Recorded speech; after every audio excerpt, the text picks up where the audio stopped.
Je suis bien heureux que je peux vous parler de l'espace. Mon nom est Dirk Frémouth, je suis belge et je suis le premier belge qui a été dans l'espace. Ça, c'est déjà tout un temps, c'était en 1992. Et bien sûr, aller dans l'espace, c'est pas évident. Il faut être sélectionné, il faut travailler beaucoup. Pour moi, ça a duré 27 ans. J'ai fait pendant 27 ans de la recherche de l'espace avant que j'ai été sélectionné pour aller dans l'espace. J'ai commencé mes études à Gand, où je suis ici, et à l'université.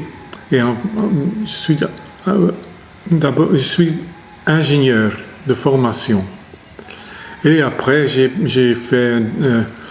pu commencer à travailler tout de suite après mes études dans un institut scientifique, institut d'aéronomie spatiale. Ça, c'est très spécial. Ça, c'est un institut qui faisait des études de la haute atmosphère.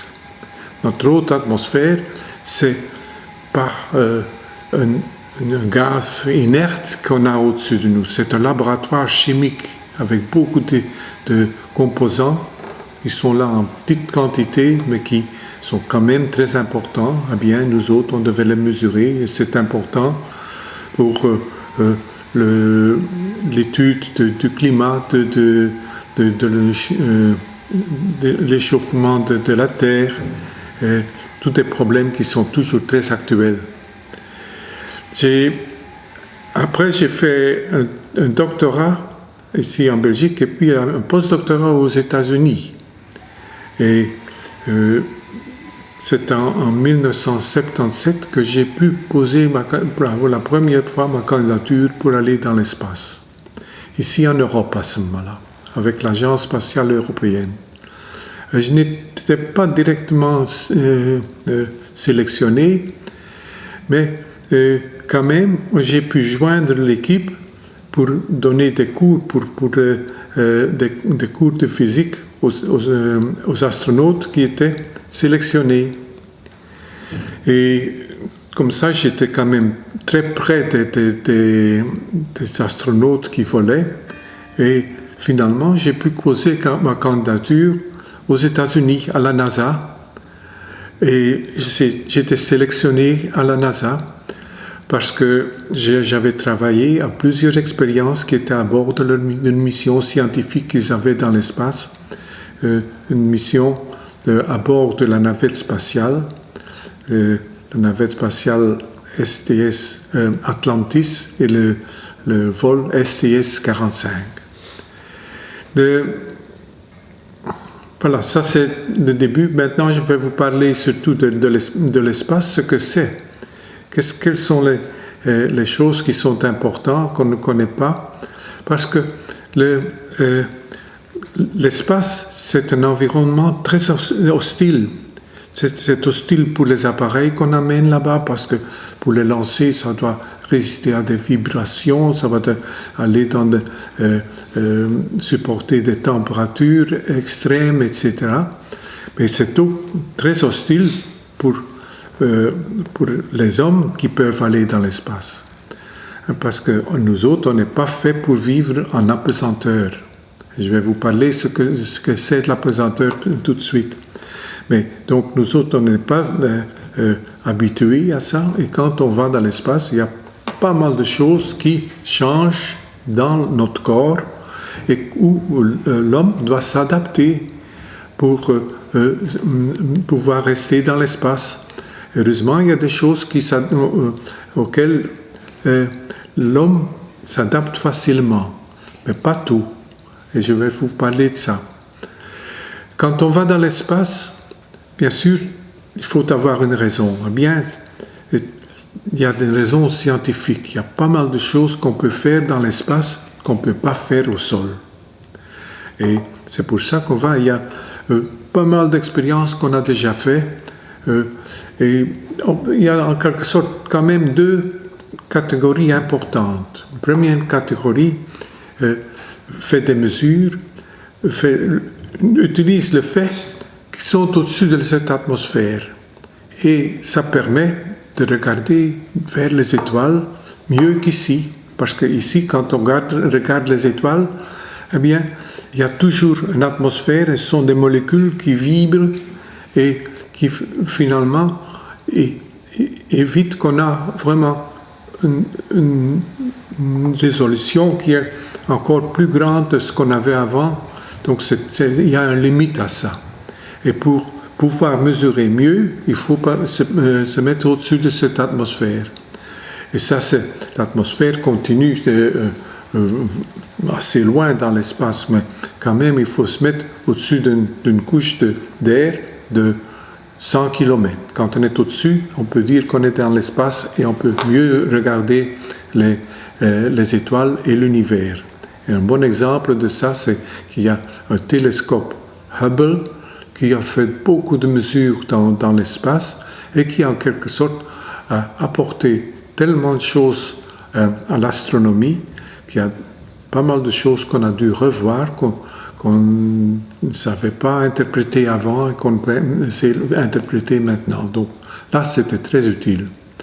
En plus, quand on est au-dessus de cette atmosphère, qu'on tourne autour de la Terre, on a une vue globale de la Terre. Et on peut regarder notre Terre et faire des mesures qu'on ne sait pas faire quand on est seulement ici sur Terre, parce que pour mesurer à tous les endroits de notre Terre, on aurait besoin de milliers d'observatoires. Donc ça, on peut faire avec un seul satellite. Et presque tout le monde connaît ça, parce que presque chaque jour, on voit des images des satellites météorologiques qui font des mesures pour prédire le temps qu'on va avoir et aussi pour voir s'il y a des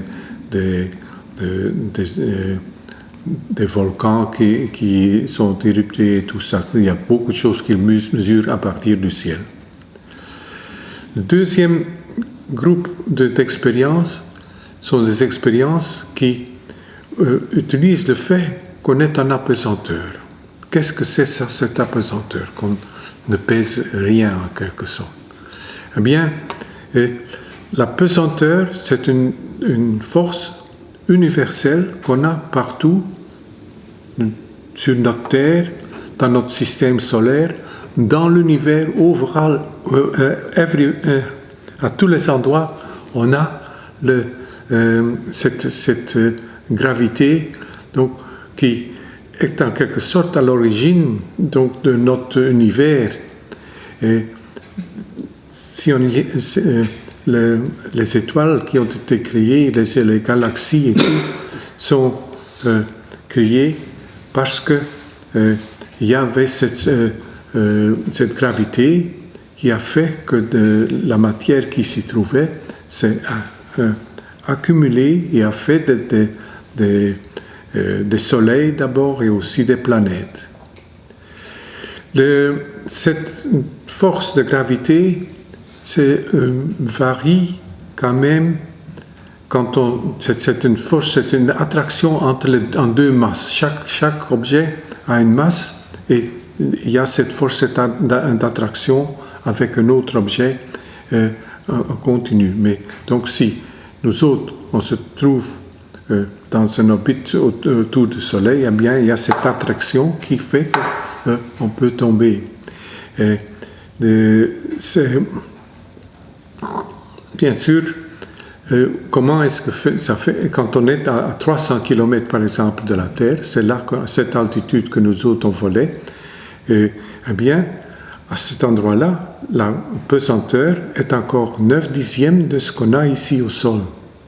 C'est donc presque la même chose. Mais on obtient quand même en pesanteur parce qu'on tourne autour de la Terre avec une grande vitesse. Vous savez, quand vous prenez une courbe avec une voiture qu'on est poussé vers l'extérieur, c'est la force centrifuge. C'est la même chose, quand on tourne autour de la Terre, eh bien, il y a une force vers l'extérieur, tandis que la gravité est vers le centre de la Terre, donc vers en bas. Maintenant, quand on va plus vite, cette force à l'extérieur devient plus grande et à certains moments, cette force est aussi grande que la gravité, mais en sens opposé. Et quand on fait la somme des deux, à ce moment-là, on annule. C'est donc parce qu'on a une grande vitesse autour de la Terre qu'on est en apesanteur. Cette vitesse qu'on doit avoir, c'est 7,8 km par seconde. Donc c'est très très vite. Quand on dit ça en kilomètres par heure, c'est presque 28 000 km par heure. Ça c'est très très vite. Quand on pense que quand on a notre Terre, et la circonférence de notre Terre est 40 000 km. Quand on tourne autour de la Terre à une vitesse de 28 000 km, ça veut dire qu'on fait une fois le tour de la Terre en 1h30. Et c'est quelque chose d'extrêmement impressionnant. Quand on regarde cette Terre et que en 1h30, on a fait un tour complet de cette Terre, c'est extraordinaire. Et à ce moment-là, il y a même plus, on peut regarder la Terre de 300 km, on voit encore très bien la Terre, on voit les côtes des pays, on ne voit pas les frontières, on voit les côtes, on voit les montagnes, il y a la mer et tout ça, on peut se reconnaître où on est. On ne voit pas tous les détails des villes. Hein. Les grandes villes, on peut les distinguer, mais on ne les voit pas très très clair. On peut avoir des photos avec des appareils, bien sûr, qui permettent de mesurer avec plus de détails. Mais à l'œil nu, on voit les grandes lignes, mais pas les détails. Oui, donc, voilà, je vais une fois arrêter,